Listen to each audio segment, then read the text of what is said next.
Well, let's put it this way. Do you take offense to being called a left-wing extremist by the Australian?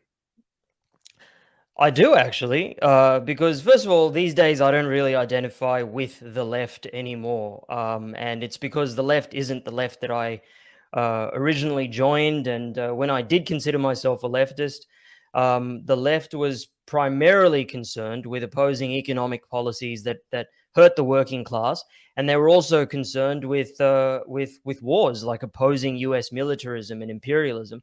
But those aren't really the priorities of the left today.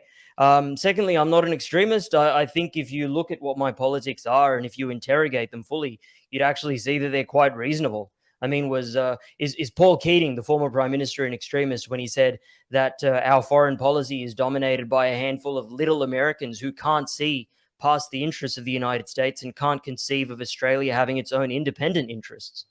So I talk about Australia's independent interests. Is that extreme? You talk about Australia's independent interests as well. I don't think that's extreme at all.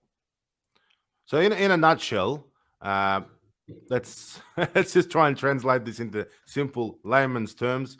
In a nutshell, is it correct to say the label a far left extremist is a media G up?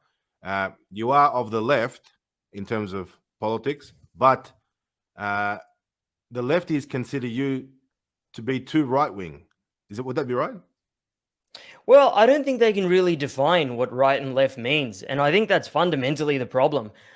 These are words that they get thrown around, and really, it's just a way of pitting people against each other. It's a game that the elites play.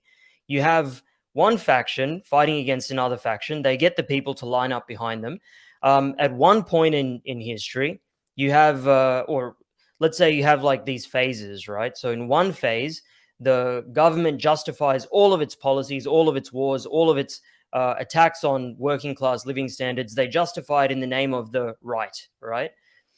And then the people who rise up against it, they call themselves left. And then what happens is that the government and all like various elite factions in the media, they start to infiltrate and subvert and change the meaning of the left. And that's what we've seen over the past 2 decades.